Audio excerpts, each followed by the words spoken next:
Bonjour tout le monde, ici Michael, ou Mr Flamingo si vous préférez, et bienvenue pour cette nouvelle vidéo. Mr Flamingo, Flamingo, Mr Flamingo, que tout le monde connaît Flamingo, Flamingo, Mr Flamingo, go. Vendredi dernier, je suis allé au cinéma avec ma mère pour aller voir le film Weapons, ou au Québec, Heure de disparition. Il me semble qu'en France, le film s'appelle Évanoui, et c'est un film, je dirais, horreur, drame, suspense, écrit et réalisé par Zach Cregger, qui va prochainement réaliser un nouveau film Resident Evil. Il a aussi réalisé le film Barbare, sorti en, je pense, quoi, 2021. Je n'ai pas vu ce film-là. Weapons met en vedette Josh Brolin, Julia Garner. Il y a aussi Benedict Wong. Comment décrire ce film-là sans rien spoiler? Le film suit plusieurs personnages différents à différents moments du film, où ce que ça va changer de point de vue, mais de la façon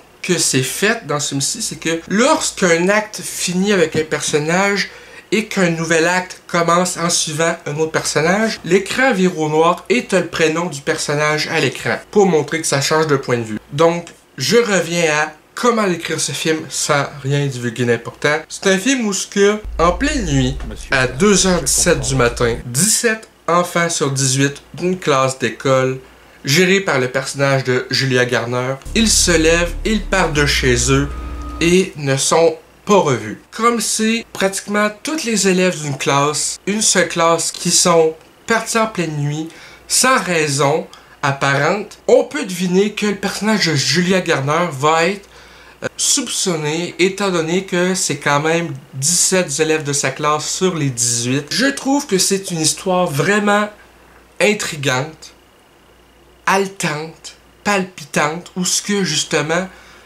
le monde se revire contre elle parce qu'il la pense coupable d'une certaine façon. Donc, d'avoir un film de ce genre-là évoluer avec le point de vue de différents personnages, donc par moment tu vas revoir la même scène filmée d'un autre angle, du point de vue d'un des personnages qu'on suit dans le film. Ce genre de film-là est lent. Très lent, mais où est-ce que ça va probablement en déranger certains? Pour moi, j'ai trouvé ça comme un point fort, parce que ça prend le temps de développer chaque personnage dans les moments importants. Donc oui, le film est lent, mais l'atmosphère qui en dégage est simplement folle et creepy. La réalisation était parfaite pour l'atmosphère que ce film-là dégage, ou du moins selon moi. Et le rythme du film, oui, c'était lent, mais tellement ça nous laisse en haleine qu'au final, j'ai été sous le bout de mon siège tout le long du film. Plus que le récit avance, même si des fois on repart en arrière avec le point de vue d'un autre personnage, justement, mais d'un autre angle, ça aide vraiment à nous mettre dans l'ambiance tout en nous intriguant. Et justement, au fur et à mesure que l'intrigue avance, j'étais genre « wow, ok ». Et là, c'est un mini-spoil que je vais dire là, tout simplement, un mini-spoil par rapport à comment les événements se déroulent, mais je n'irai pas trop en profondeur là-dedans. Il y a un personnage dans le film qui,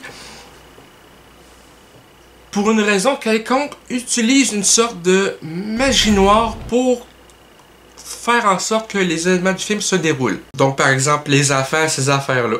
Donc, autant, justement, l'idée est bonne, et de la façon qu'elle est explorée tout également, le seul problème pratiquement que j'ai avec ce film, c'est que, outre la magie noire, t'as aucune idée de pourquoi la personne responsable fait ça. Il n'y a aucun développement à ce niveau-là du pourquoi. C'est juste la personne décide de faire ça.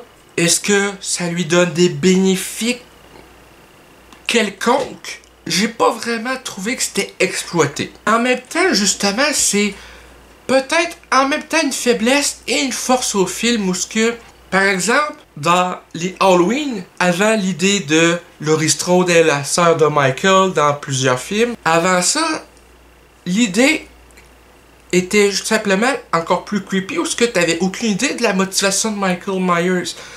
pourquoi il va avec après cette personne-là directement. Donc, c'est un peu le même principe ici. Le moins intensé, le plus creepy que c'est, mais en même temps, en tant que viewer de ce récit-là, de cette expérience-là, j'aurais aimé une certaine raison à cette motivation et à ces actions. Donc, c'est pas mal là le plus loin que je peux aller sans rien divulguer d'important, mais vraiment, niveau atmosphère, lenteur du récit, mais développement, j'ai trippé. Ma mère, elle, pas mal moins. Elle a pas aimé la lenteur du film, ces affaires-là.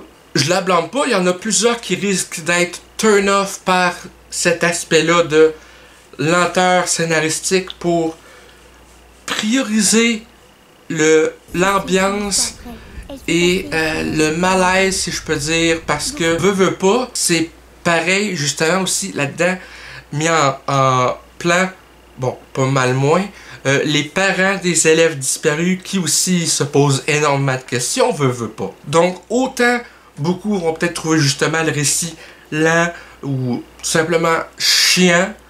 Personnellement, j'ai trouvé que c'était un récit brillamment ficelé et raconté lentement mais sûrement pour justement nous emmener dans le quotidien de ces personnes-là et leur laisser le temps de briller à l'écran, chacun leur tour, sans faire en sorte que ça va trop vite. Si ça avait été un film qui faisait beaucoup moins long, par exemple un film de 1h30, ça aurait, je pense, coupé dans ces moments-là de ambiance clé ou même tout simplement explorer ces personnages-là, leur point de vue sur les événements. Ça aurait vraiment été avec moins d'impact, je pense. C'est un film de 2h08, mais on s'entend à Hollywood, 2h08, t'as peut-être là-dedans 6 à 7 minutes de générique de fin, mais vraiment, j'ai adoré. Pour moi, le film Weapons est un solide 4.5 flamand sur 5.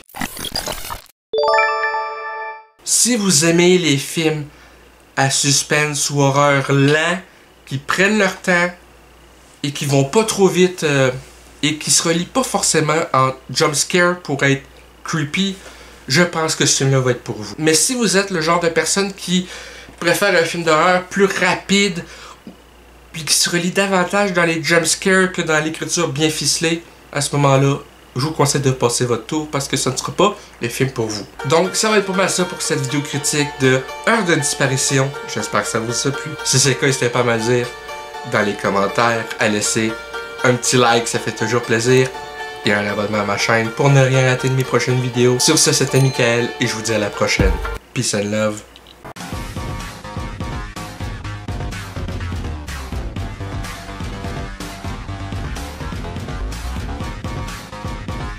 Hey le grand, c'est quoi que t'attends pour t'abonner, sacrément?